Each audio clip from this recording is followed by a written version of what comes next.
very much there.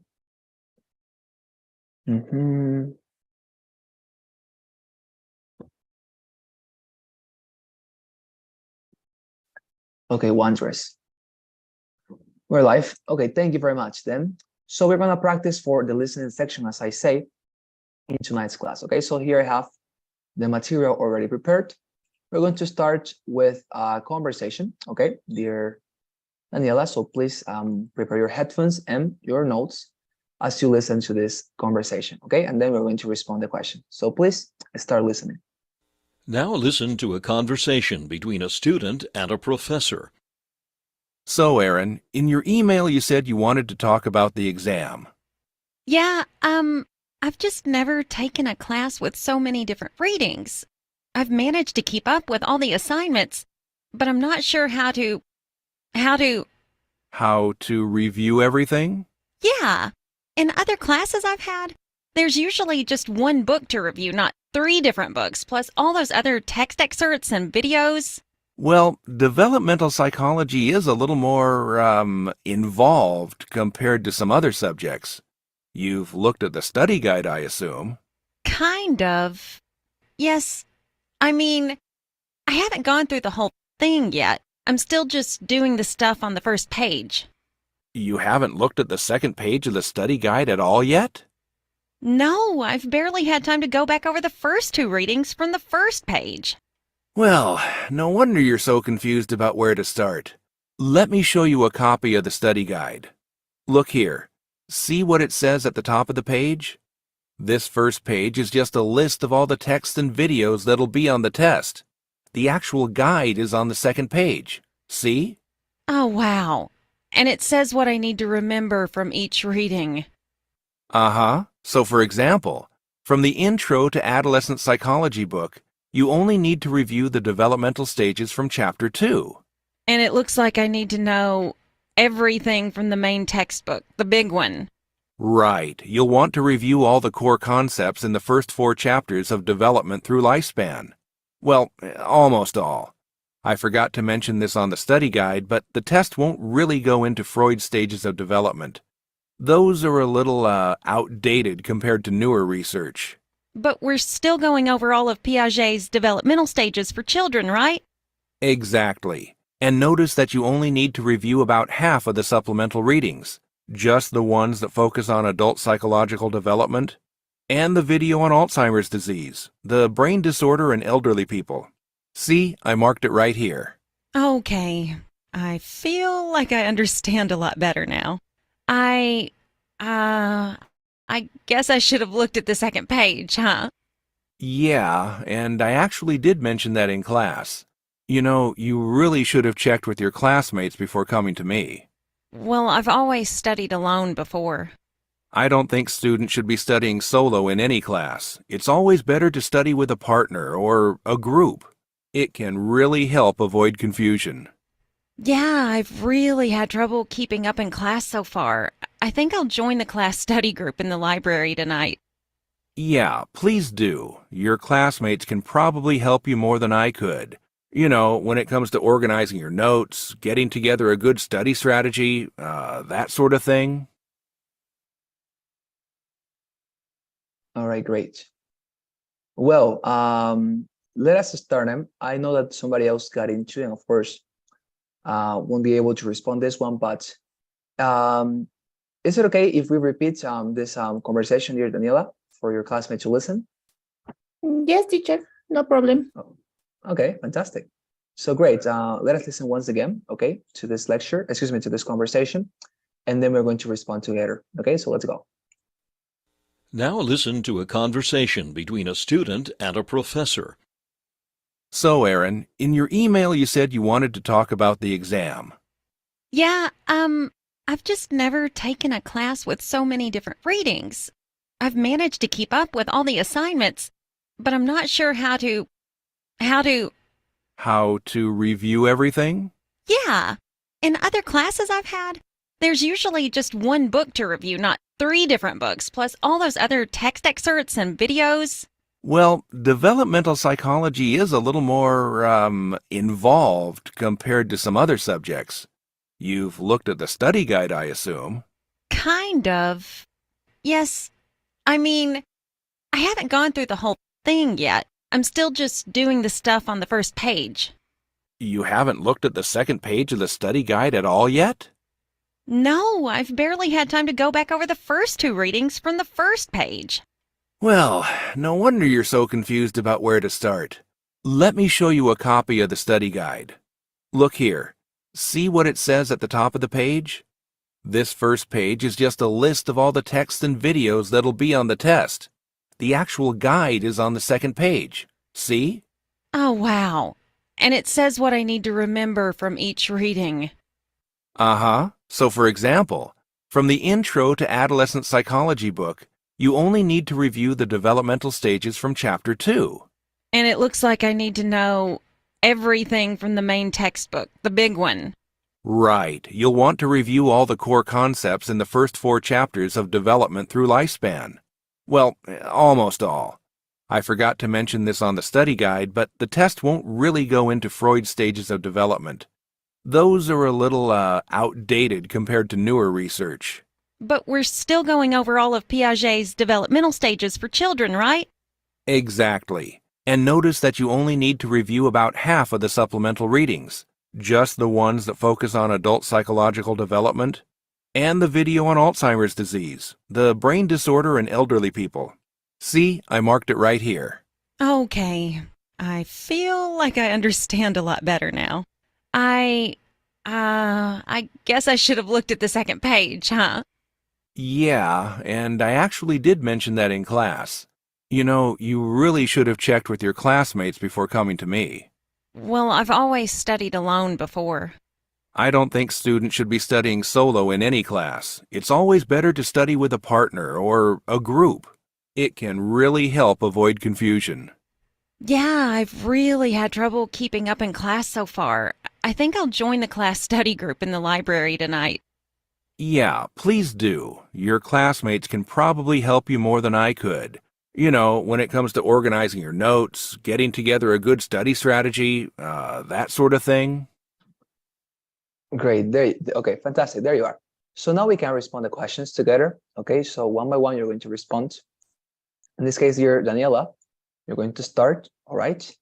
And well, here you have your 4 or 5 seconds. You can read and respond.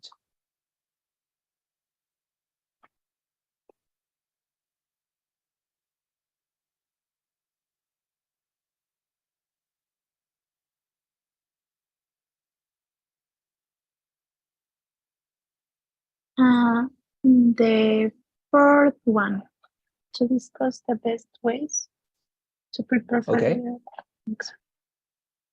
Fantastic. Thank you very much. Dear Daniela, there you are. Next question goes for, well, it says iPhone here. Not sure who's with us tonight. Could you please tell us, dear student? Or maybe you're not able to speak. Could you write down in the chat box, maybe?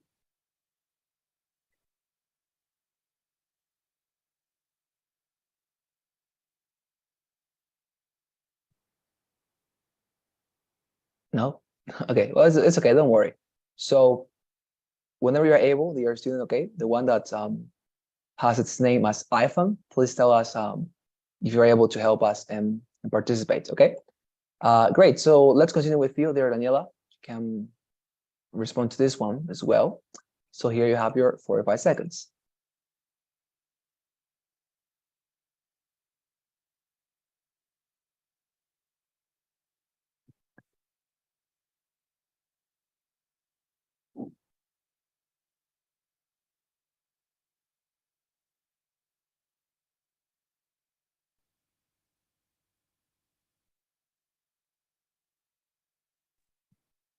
The first one, teacher. Okay, thank you very much.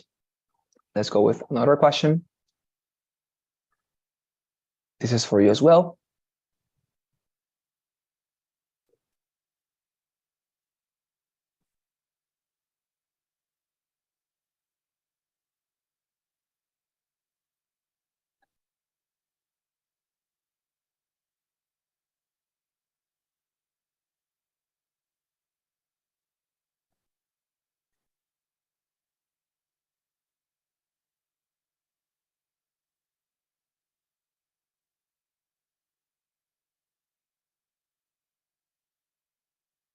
Mm. The second one. Okay, thank you very much. Just on time. Very good. Let's go with the other question.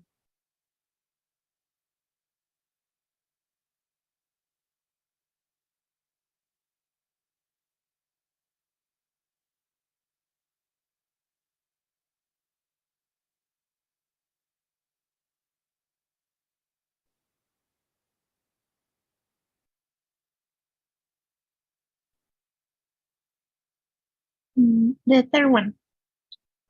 The third one, thank you very much. Let's go with the final, question of this conversation. And for doing so, we have to listen. Okay, so let's listen together to part of the lecture. Listen again to part of the conversation. Then answer the question. And notice that you only need to review about half of the supplemental readings, just the ones that focus on adult psychological development, and the video on Alzheimer's disease, the brain disorder in elderly people. See, I marked it right here. Why does the professor say this? And the video on Alzheimer's disease, the brain disorder in elderly people. See, I marked it right here. Okay, so now you can start.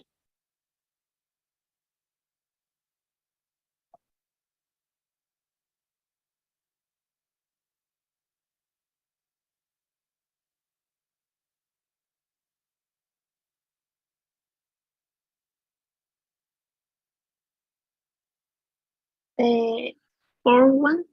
She's telling the student. Okay, thank you very much, Daniela. Great, there we are. So let us check your responses then. And of course, let us offer some feedback to you. Okay, let's go. I'm gonna stop this as well.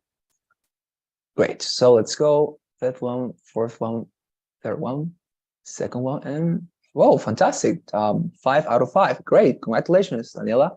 This is very good. You have gotten all the 5 responses correctly. So I think that, well, in this case, it's unnecessary for me to explain why they are correct, but why does the student visit her professor to discuss the best ways to prepare for her upcoming exam? Fantastic, just as the student herself proclaimed at the beginning of the conversation. The course has, why does the student think reviewing for the test is especially hard in this class? Because this class has more readings than other classes she has taken in the past, just as she also declares in the conversation. The third question, what is the professor's attitude towards these study groups? They're a very important resource for exam preparation. You also said so, very good. The fourth one, what does the professor imply the student should do if she has any more questions about the exam? Talk to her classmates. Indeed, that is exactly what he says. You should have talk to your classmates before coming to me. Do it, right? Very good. And the last question, what does the professor say that, no, I marked the video right here because he's telling her that a video will be included in the exam. Fantastic. Let's go with another conversation then, okay? And then we're going to proceed with the lectures together. Let's go. Listen to a conversation between a student and an administrator at the university's finance office. Hi there. Can I help you? I really hope you can. I'm worried This is the one that we have already listened. So let us go with a lecture then. And then we're going to come back to the conversations. Okay.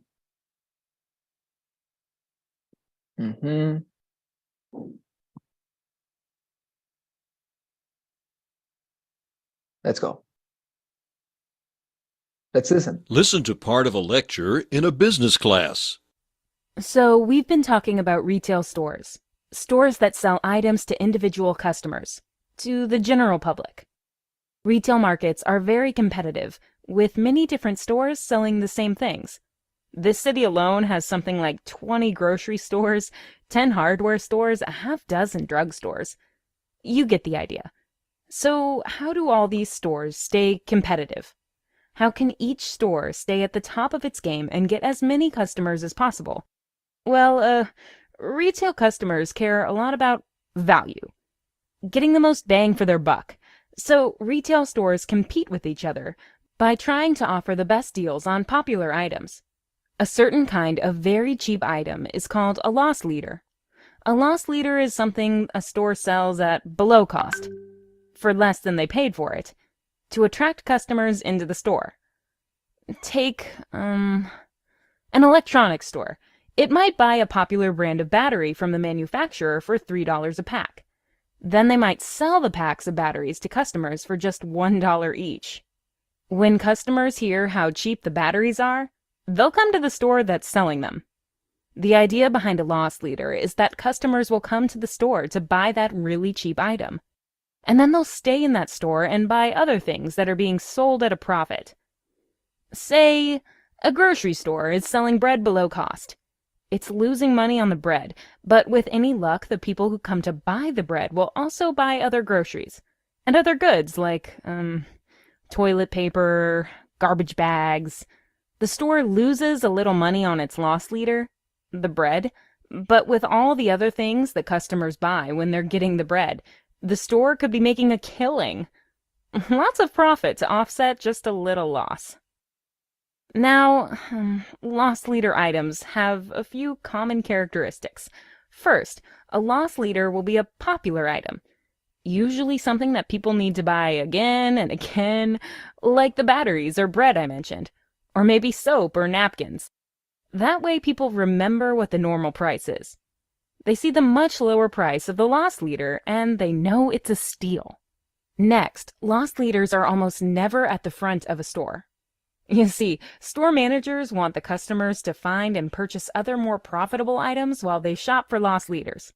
So, if an item is sold under cost, it'll be deep inside the store, maybe even a little out of the way. Finally, stores very often put a limit on how many loss leader items a customer can buy. If you've ever seen something on sale with a sign that says, maybe, limit 2 per customer, or something like that, the store is probably losing money on that item. It's a loss leader. Using loss leaders is a very old, proven marketing tactic, but it can still be controversial. Some stores that use loss leaders a lot are accused of predatory pricing. Predatory pricing is usually done by large companies that own national chains of stores. These stores have a lot of money on reserve, so they can afford to sell lots of popular items at a loss for long periods of time. Slowly, all of the other competitors in the market get buried. They lose their customers because the customers go to the bigger store for the better deal. Then, once all of the smaller competitors are gone, the bigger company raises the prices again, sometimes really high, so the customers feel like they're taken advantage of. Almost everybody loses. The customers, the competitors. The big store wins in some ways, but there can be public backlash, and in some cases, legal problems. Stores that use loss leaders in a predatory way can be sued, even sometimes shut down by the government. Still, if loss leaders are used responsibly, they're very good for retailers and consumers. Consumers can get some of the things they need the most at a really good price. And retailers have a way to get customers' attention. And money, even in a very competitive market.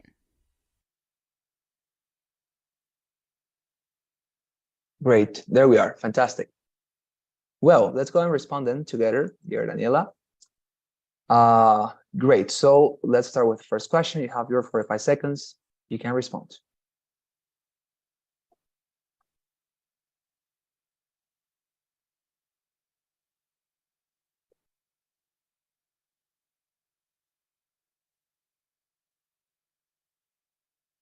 The third one. Okay, thank you very much. Thank you very much, Daniela. Well, let's go with the next question. Second one.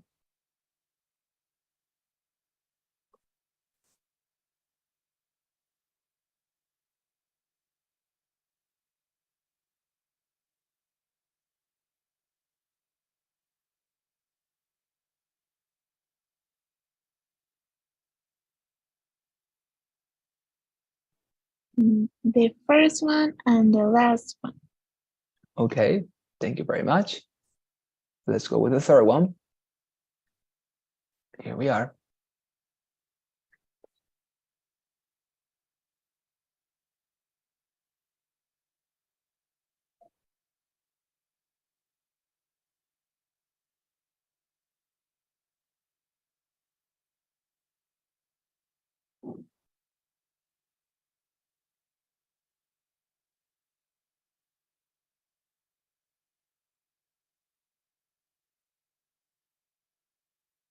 The first one.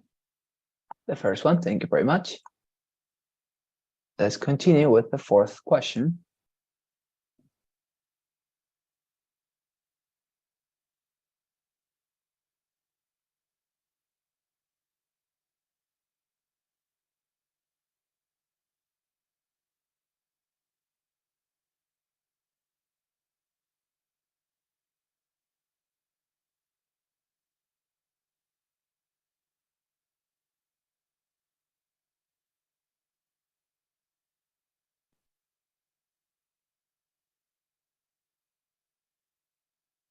The first one.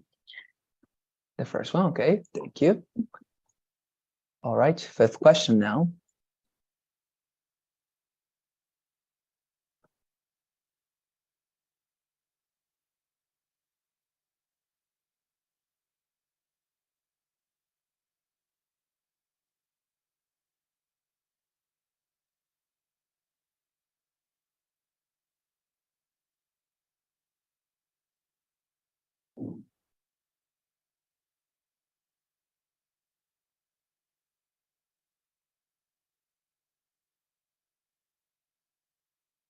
The last one. The last one, okay, thank you. There we are. And well, in this case, we have to listen. Listen again to part of the lecture. Then answer the question. Well, retail customers care a lot about value, getting the most bang for their buck. So retail stores compete with each other by trying to offer the best deals on popular items. Why does the professor say this? Well, retail customers care a lot about value. Okay, now you can respond.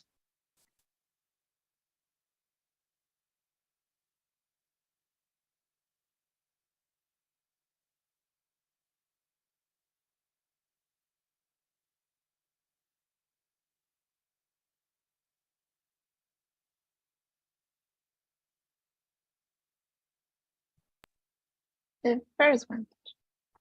All right, thank you. Well, fantastic. So thus we finalize this lecture, and let us analyze your responses, okay? Before we move on to a new lecture. Okay. Great, there we are. So what is the main purpose of the talk? To show how retail stores use loss leaders as a sales tactic. Well, fantastic. I think this is very clear, right? Every single time the professor comes back to this very referential topic, that stores are utilizing these loss leaders as a sales tactic. And this has, of course, generated many, many outcomes and results. The government being somehow introduced to it, customers asking for more products, gains and earnings. No, very much good. Well, fantastic. Next question. According to their professor, what is often true about loss leaders? That they are placed far away from the front of the store. Very good. And that stores will limit how many loss leaders items each customer can buy. Okay. They are more profitable items. So yeah, sure, they are profitable items. Yes, indeed. But yeah, I mean, like, if you think about it, the two characteristics that are more discussed and, let's say, emphasized are these ones, right? That they're placed far away from the front of the store in order for customers to go there and, of course, to get them and on the process to get other products as well. And the stores will limit how many loss leaders items each customer can buy because, of course, it doesn't suit them. It is not convenient if all these people can get as much as they want of that product, because that means that they're not going to have enough for other people, and that they are not going to be actually subsisting out of other products, right? But just those ones that, although they are profitable, yes, indeed they are, but they do not represent the most profitable one, right? So yeah. Well, next question, the third one. Why does a professor discuss predatory pricing? To explain why loss leaders are sometimes controversial. Yes, very good. I think that you got it pretty well there. Let's go with the fourth one. What is the professor's attitude toward the use of loss leaders by retail stores? She feels it can be good for customers and stores, right? Well, because although she talks about the controversy that this has generated in this market, she also says, right, it's good for people because at the end they get what they want. They get value content, they get value things.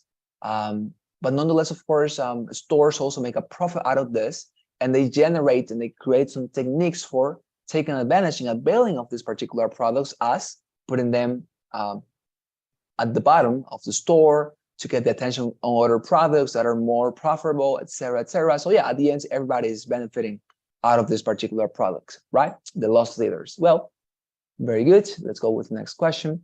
Based on the lecture, what can be concluded about the use of the loss leaders? Well, in this case, it is a common and effective way of boosting retail sales. And well, you know that this is the correct answer because the professor always says, right, that how is it that stores manage to survive having too much competition and still receiving as many customers as they're able to? Well, by loss leaders. So at the end, all these things that, well, all these positive things that they say or that the professor says and mentions about loss leaders bring it to the conclusion that, well, they are a very common and effective manner of boosting these retail sales, right? So yeah, very good. Next question. Listen again to part of the lecture, then answer the question. Why does the professor say this? She wants the students to understand why loss leaders attract customers to retail stores. And well, the answer was correct. Let's listen.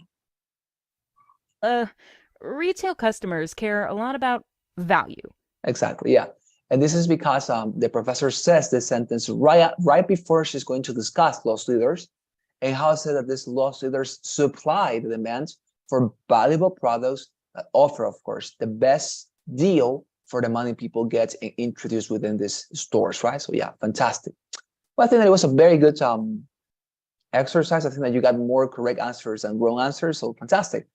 Well, remember that at the end, you have a lot of questions to respond to and everything sums up, right? And at the end, you're going to get a very good score, okay? Well, let's go with a new lecture, in this case about biology, and then we're going to discuss the responses one by one as we've done, okay? Let's go. Listen to part of a lecture in a biology class. Right. So we already know that animals act in ways that help them to adapt and survive in their environment. For example, think of foraging for food, seeking a mate, protecting the young. You get the idea. In biology, we refer to these activities as behavior. Now, the big question today is, are these patterns of behavior defined by genetic influences encoded by evolution? Or is behavior more heavily influenced by things like experiences and interactions with the environment?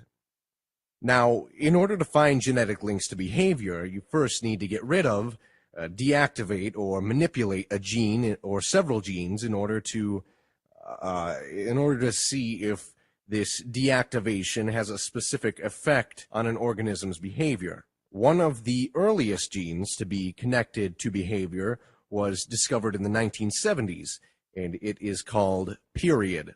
Scientists discovered that the period gene influenced the mating behavior of fruit flies, specifically the fruit fly's courting song. And this discovery suggests that genes were of vital importance to behavior and ultimately in animals' survival too. But maybe coming to that conclusion is getting a little ahead of ourselves. It's also important to consider how genes are regulated, because this also has an impact on specific behavioral patterns in animals. While genes create protein, while their primary function is to create protein, there's also a second part of the gene that regulates how long, as well as when and where the gene creates the protein. And this regulatory part of the gene can have a significant impact on the animal's behavior. Animals of the same genetic construction can have very different patterns of behavior in mating, for example, just because of a difference in the regulatory part of the gene. So, as you can see, genes are a lot more complex than you might expect. With this in mind, it's important to note that genes aren't always fixed or isolated from external influences. Actually, an animal's innate genetic basis is just one of a lot of components that can influence behavior. In fact, external environmental influences don't necessarily affect just one gene, but can interact with hundreds of thousands of genes. I never said this topic was going to be easy. Let's take the example of the foraging gene. It's this gene that can be found across a broad spectrum of species, including honeybees, cows, green algae, and even humans. But of course, it doesn't produce the same patterns of behavior in all these cases. The honeybee, for example, transitions from being a hive worker to a forager when the gene in its brain changes in response to social cues that the bee collects from chemicals sent out by its fellow bees. This stands in strong contrast to the fruit fly, which acts as a forager for its whole life cycle. The chemicals that surround the honeybee effectively generate the change in behavior. So this means that genes actually respond and react to social and environmental influences. So behavior is the result of an interactive relationship that genes have with other components, like the environment. In fact, it's even possible for aspects of the environment to impact gene expression among animals. A cichlid fish, for example, lives within a very rigid, hierarchical social system. If the dominant male fish is removed from the social group, a subordinate fish immediately expresses the EGR1 gene in its brain. This causes a significant change in its behavior and physical color. So all of this shows that a complex series of activities in the animal's body can take place. And a lot can happen when the animal is confronted with a change in its environment, quickly choosing or assigning priorities in order to adapt to the situation. A change in expression of particular genes can also have an impact on future generations of an animal without necessarily involving a mutation in the gene. In an experiment conducted by Michael Meany of McGill University, he discovered that baby rats weren't particularly reactive to stress if their mother dedicated time to grooming and caring for them. He also found that these same rats developed a very similar pattern of behavior when they had their own offspring. Another group of rats that didn't receive the same treatment from their mothers were found to be much more reactive to stress and neglectful of their own offspring. So what's the genetic story here? The behavior patterns are not coming from traditional genetics. They are coming from the interactions with the mother rats, which influence the ways that genes are expressed. As I said earlier, genes aren't straightforward. They are extremely complex. Great. Well, very interesting lecture. Now let us go to the responses. Dear Daniela. Okay, so let's go with the first question. Here you have it.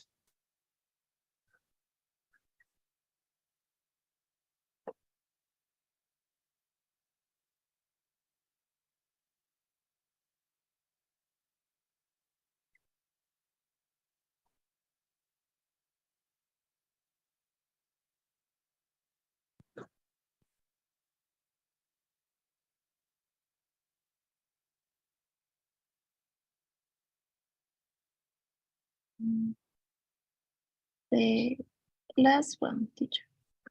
Okay, thank you very much, Daniela. So let's go with the next question.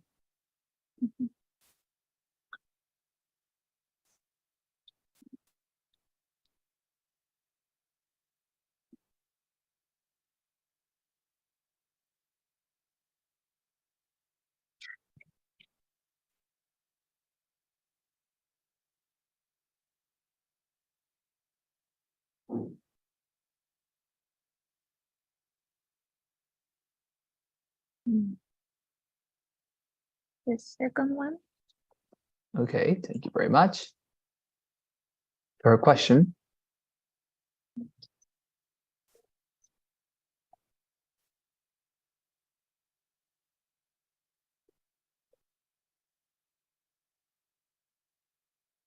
Mm.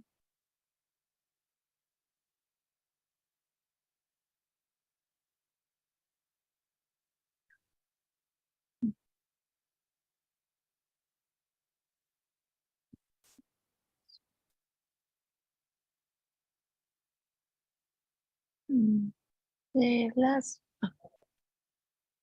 The last one. All right, thank you. Mhm. Let's go with the next question. Here you have it.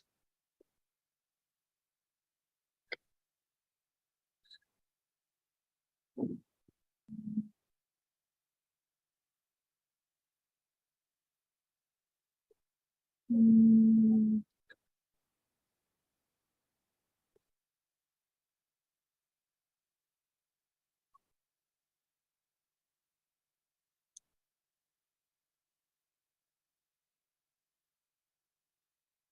The first one. The first one, all right. There you are.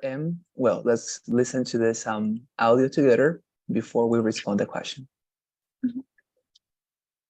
Listen again to part of the lecture. Then answer the question.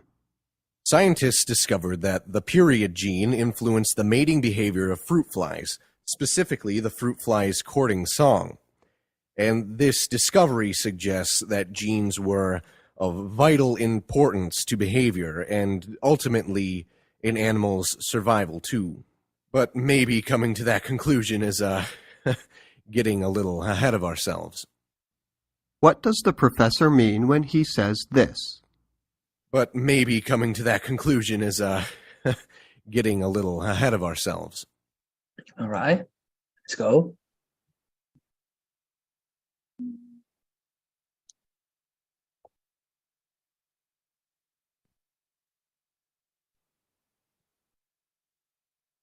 The last one. The last one, okay. And now let's go with the last question too. You have to listen once again, so let's go. Mhm. Listen again to part of the lecture. Then answer the question. In fact, external environmental influences don't necessarily affect just one gene, but can interact with hundreds of thousands of genes. I never said this topic was going to be easy. Why does the professor say this? I never said this topic was going to be easy. Okay, Mhm. now you can go.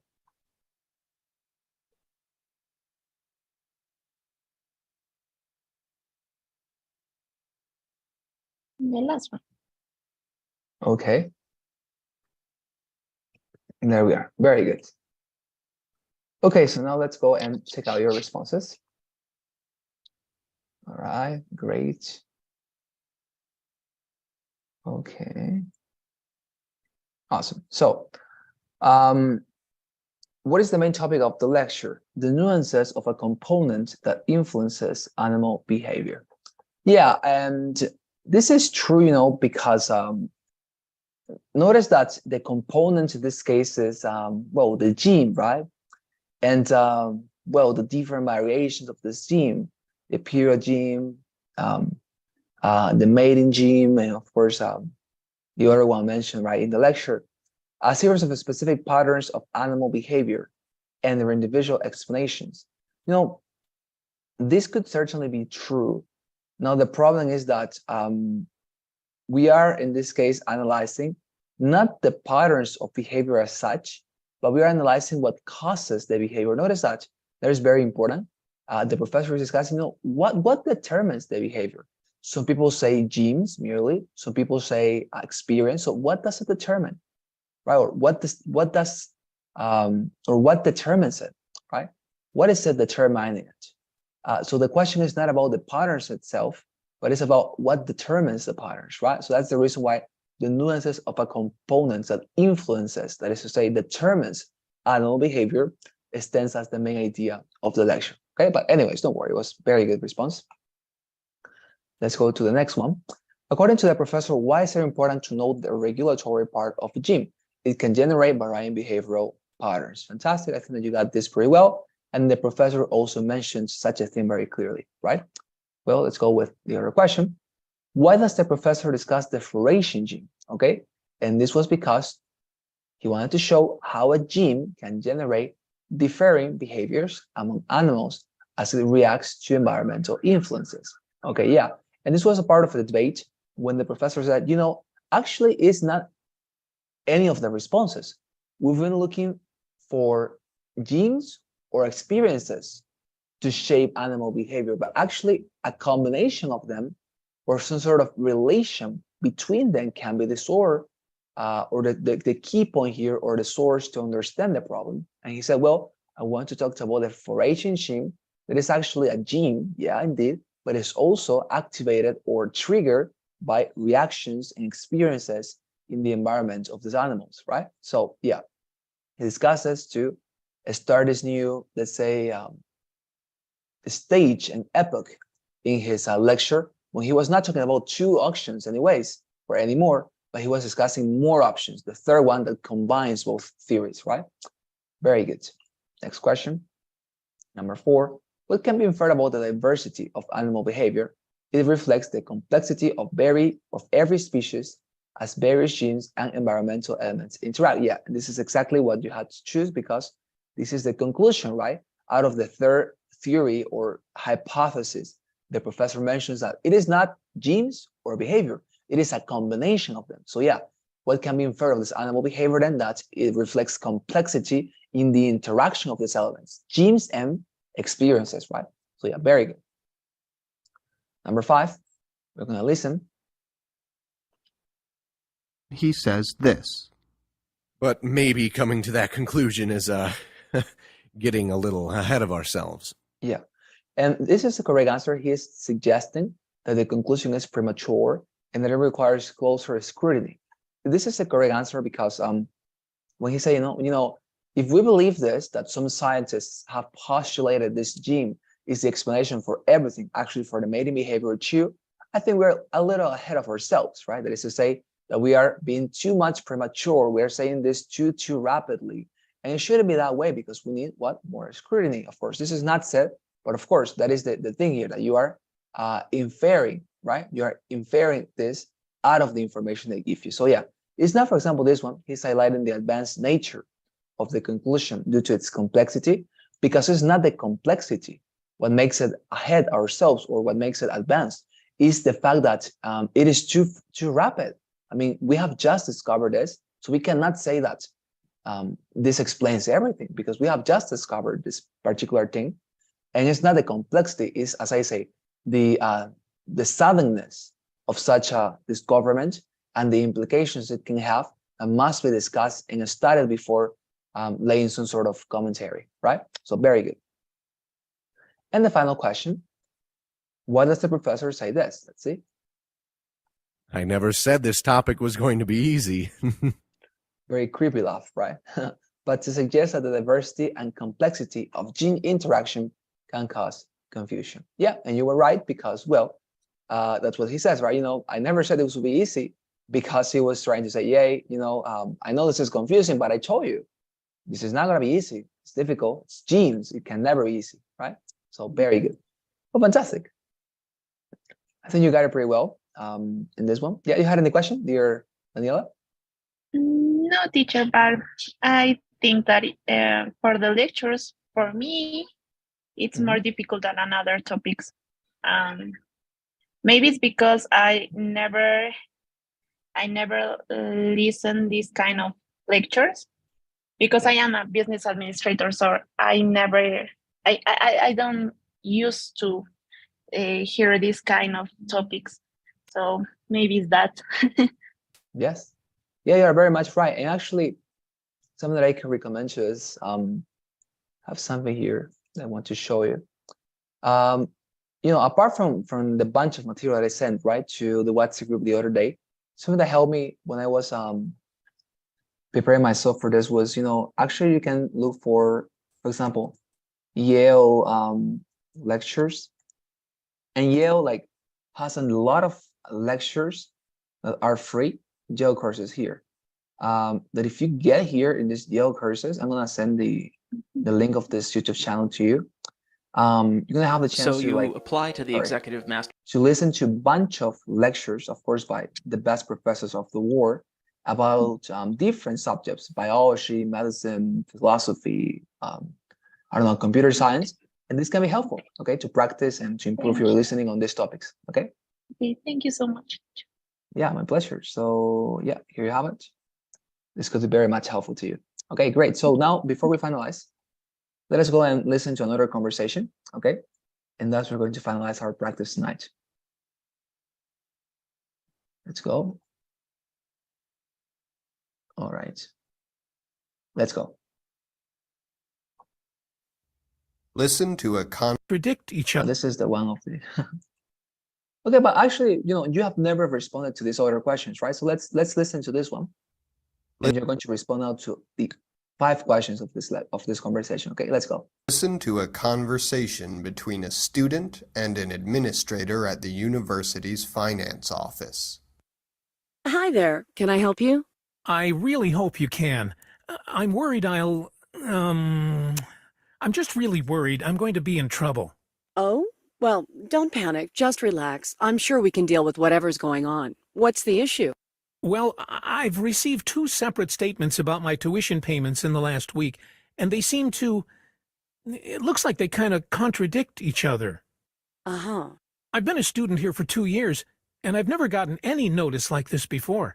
The language seems a little threatening, and I'm afraid that if I don't figure this out, I'll be kicked out of classes or something.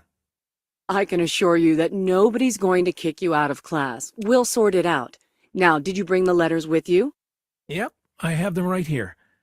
The first one is similar to the reminder I get every month to make a payment, but Here, let me see.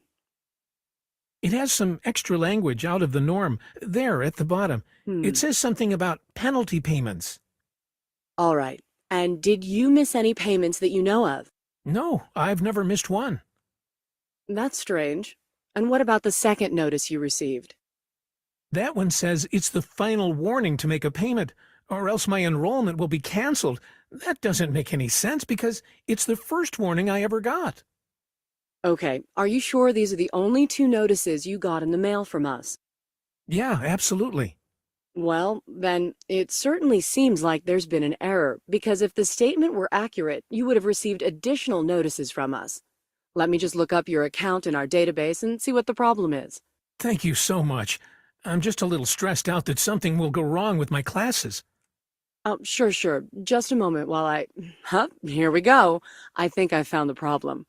Did you make your last payment during a school holiday?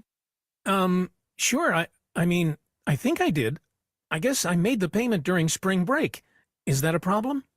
Well, you didn't do anything wrong, but it looks like there was an error in our system. The computer is supposed to automatically process payments when the offices are closed, but for some reason, your payment never went all the way through. It's still pending approval. So why did I get only a final warning notice? Well, I'm not completely sure, to be honest. We were coming back from a holiday, so there may have been some confusion. Well then, what do I have to do to fix this? Nothing at all. I'm approving the payment now and noting on your account that the error was ours. Just make your next payment on time and you won't have any more problems. Wonderful. Thanks for taking care of this. That's a huge relief. There you are. Well, great. So let us go and respond now to these questions. As I said, we have responded to one of these questions in class, but the rest of them have been totally unrevealed. So let's go and respond them. Here you have the first one.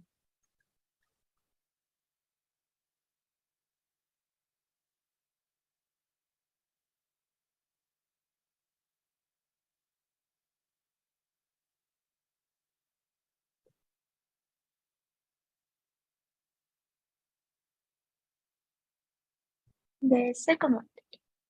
Okay, thank you. Next question. Let's go.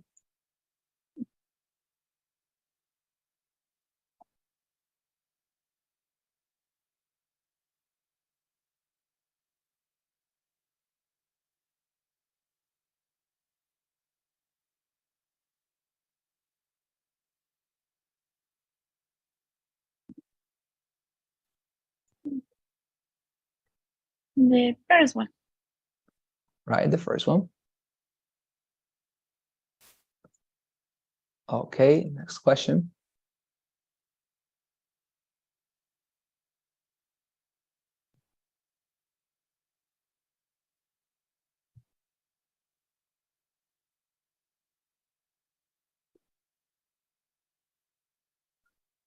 The second one. Okay.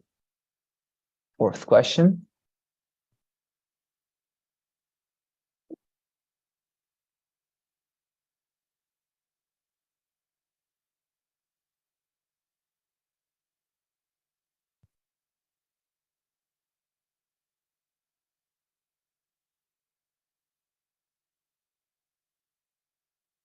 The third one.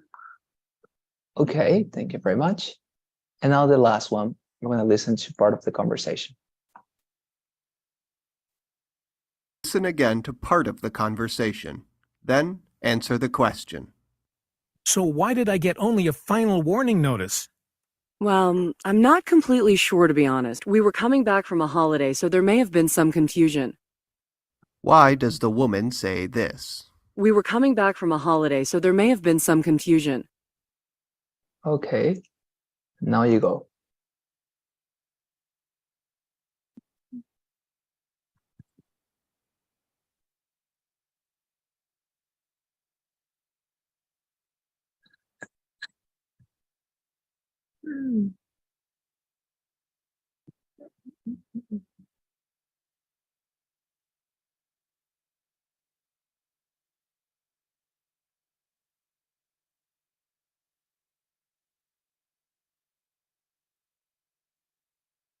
The last one.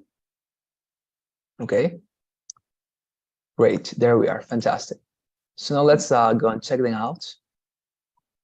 Great, great, great. All right, they're very good. So what problem does your student have? We discussed this in class actually. We received a notice that his payment was late, right? Because he said, hey, I didn't pay when I actually paid, right? Very good. Next question, why does the woman initially believe that the notices were sent in error? A preliminary notice normally precedes the warning that the student received, right? And she said, this to the student, she said, hey, yeah, you're right. We normally would tell you with preliminary notices before you get that one that is threatening and menacing as the one you got, right? So she admits this and she says, yeah, it's weird because we normally send older notices before that one. The finance office does not normally send two notices in such a quick succession. It's not about the succession and the rapid and the rapidity in which these are sent. It's more about that there must be older notices sent preceding the one that the student has received, and that's what makes the secretary feel a little bit, concerned about the issue, because she says, it's weird that you have not received older ones before, but that one, right? So it's not about the rapidity as such, it's more about the lack or the presence of the other preliminary notices before, right? But don't worry, it's a very good response anyways. Well, we have the third one, what can be inferred about the student? We also talked about this in class. His primary concern is being allowed to attend classes, because the first thing he says to the secretary is that, the last thing he says is that, so I'm constantly thinking about this issue, right? That he wants to be able to attend classes. The fourth question, according to the woman, when did the problems with the student's payments first begin? When he tried to pay during his holiday. Yeah, fantastic. You got this one because the secretary says, right? Did you pay during a holiday? And he said, yeah, I think I did. Yeah, well, that explains it, right? Because when it's holiday, nobody's here, the computer processes everything. That must be the case with your particular issue. Well, fantastic. And the last question, let's listen. Why does the woman say this? We were coming back from a holiday, so there may have been some confusion. And this is because she's explaining, right? I mean, if your computer got this incorrectly, why didn't you notice this? Don't you have to check this out? And she said, yeah, but we were coming from a holiday. We were a little bit, unconcentrated. Sorry, right? So just to offer an explanation for an oversight. But very good. I think that you have performed very well there, Daniela. I have to congratulate you. It was fantastic. And as you can see, well, the listening section is more or less this long. And you're going to find that in the exam is also as well as demanding as this one. But as I say, you can practice. I have sent a bunch of material to practice in the WhatsApp group. And you also have this very good resource of jail classes to listen to them when you are working, when you're driving. It's a great resource. Okay? Okay. Thank you, teacher. All right. So before we go then, please tell me with your kind responses, and I'll take notice of your assistance. Okay? Okay. Let me go and look for you. Okay. So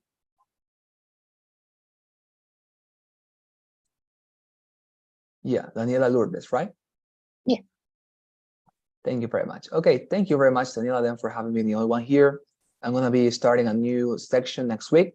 And well, have a wonderful weekend. See you very much soon. Thank you. Thank you. Bye bye, teacher.